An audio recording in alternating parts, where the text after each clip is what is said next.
నమస్తే ప్రజలారా, మీరు తెలంగాణ రైజింగ్ నెంబర్ 1 అని గత కొంతకాలంగా సోషల్ మీడియాలో కానీ టీవీలలో కానీ వార్తాపత్రికలలో కానీ చూస్తున్నారు కదా. ఆ సమ్మిట్ డిసెంబర్ 8, 9వ తారీఖు జరగబోతుంది. ఆ సమ్మిట్ పేరు తెలంగాణ రైజింగ్ గ్లోబల్ సమ్మిట్ 2025. ఈ డిసెంబర్ 9వ తారీఖు రేవంత్ రెడ్డి ముఖ్యమంత్రి అయి కాంగ్రెస్ పార్టీ ప్రభుత్వంలోకి వచ్చి 2 సంవత్సరాలైన సందర్భంగా ఈ సమ్మిట్ ని ఏర్పాటు చేస్తున్నాడు. అదే విధంగా నరేంద్ర మోడీ గారు 2047 వరకు మన దేశం అభివృద్ధి చెందిన దేశంగా ఉండాలని, అంటే ఇన్ని రోజులు మన చిన్నతనం నుండి ఇండియా అనేది డెవలపింగ్ కంట్రీ లాగానే ఉన్నది కదా.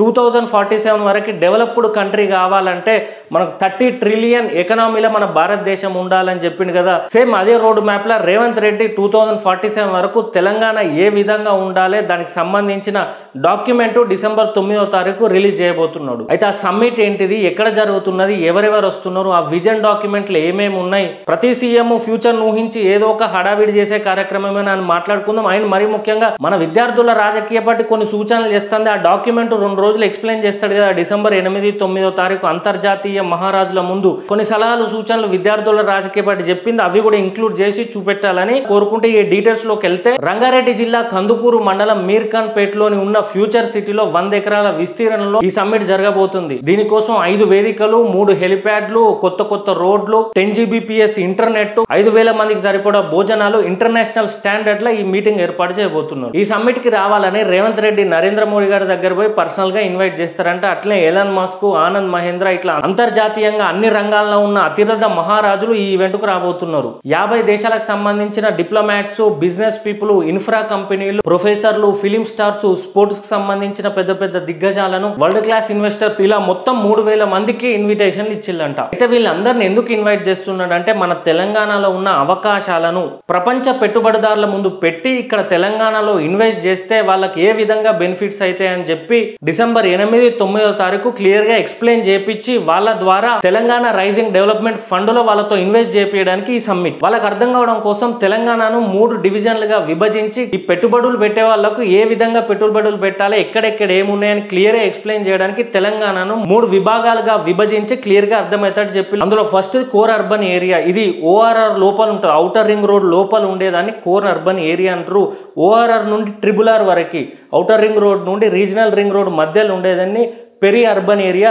ఆ తర్వాత మిగతా బయట ఉన్న ఈ 2 రీజన్లకు బయట ఉన్నదంతా రూరల్ తెలంగాణ కింద విభజించి ఎక్కడెక్కడ ఐటీ కారిడార్లు పెట్టాలి, ఎక్కడ ఇండస్ట్రీలు పెట్టాలి, ఎక్కడ ఫార్మా ఇండస్ట్రీ పెట్టాలి, ఎక్కడ స్పోర్ట్స్ కు సంబంధించి పెట్టబోతున్నాం, ఎక్కడ ఫిలిం ఇండస్ట్రీకి సంబంధించి పెట్టబోతున్నాం, ఇక్కడ హెల్త్ సిటీ కట్టబోతున్నాం, ఏ విధంగా రియల్ ఎస్టేట్ ని డెవలప్ చేయబోతున్నాం అని అన్ని క్లియర్ గా వాళ్ళకి ఎక్స్ప్లెయిన్ చేసేదే ఈ విజన్ డాక్యుమెంట్. అయితే వాస్తవానికి 2047 అంటే ఇంక 22 సంవత్సరాలు ఉన్నది. అప్పటి వరకు ఆటోమేటిక్ గా డెవలప్ అయ్యేది కూడా డెవలప్ అవుతుంది. ఇందులో రేవంత్ రెడ్డి గొప్పతనం ఏం లేదు. అయితే ఇట్లాంటి కార్యక్రమాలు ఎందుకు చేస్తారంటే, ఇవన్నీ ప్రపంచ పెట్టుబడిదారులకు చూపిస్తే ఇప్పుడు రాష్ట్రం నడవడానికి ఏమైనా వెసులుబాటు అవుతుంది, ఎంతో అంత కొంత ఫండ్ వస్తే రాష్ట్రాన్ని నడిపియొచ్చు అని చెప్పి ఇట్లాంటి కార్యక్రమాలు ప్రతి సీఎం చేస్తాడు అన్నట్టు. అయితే వాళ్ళకి చూపెట్టపోయి విజన్ డాక్యుమెంట్ లో కొన్ని ఫోటోలు యాడ్ చేయాలని చెప్పి విద్యార్థుల రాజకీయ పార్టీ రేవంత్ రెడ్డికి డిమాండ్ చేస్తుంది.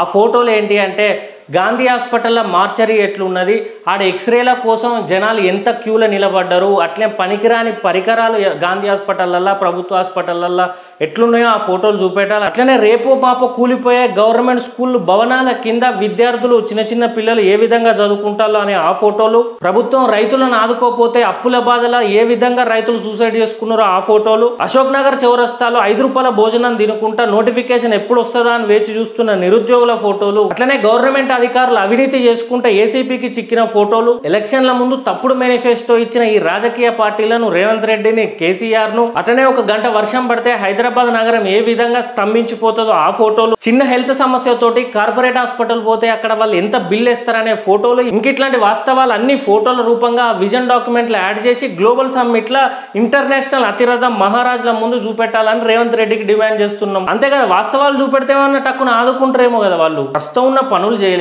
అభివృద్ధి ఇప్పుడే చేయలేకపోతాడు, ఇంకా 2047 ఏమో చేస్తాడట. హైదరాబాద్ లో 70 స్లమ్స్ ఉన్న వాళ్ళు తాగడానికి నీళ్లు, ట్యాప్ కనెక్షన్ లేదు, ఇంటికి కరెంట్ మీటర్ లేదు. ఫస్ట్ ఇవి చేయరా, తర్వాత 2047 గురించి ఆలోచిద్దు రేవంత్ రెడ్డి. ప్రజలారా ఇట్లా మాట్లాడుకుంటూ పోతే తెలంగాణలో మస్తు సమస్యలు ఉన్నాయి. అయితే మీరు ఈ తెలంగాణ రైజింగ్ నెంబర్ 1 దీనివల్ల ఏమైనా పేద మధ్య తరగతి కుటుంబాలకు ఏమైనా ఉపయోగాలున్నాయా, లేకపోతే రేవంత్ రెడ్డి స్టేచర్ పెంచుకోవడానికి, గ్లోబల్ కనెక్షన్ పెంచుకోవడానిక ఈ సమ్మిట్ ఏర్పాటు చేసింది అనేది మీరు కింద కామెంట్ రూపంలో తెలియజేయగలరు. జై తెలంగాణ, జై VRP.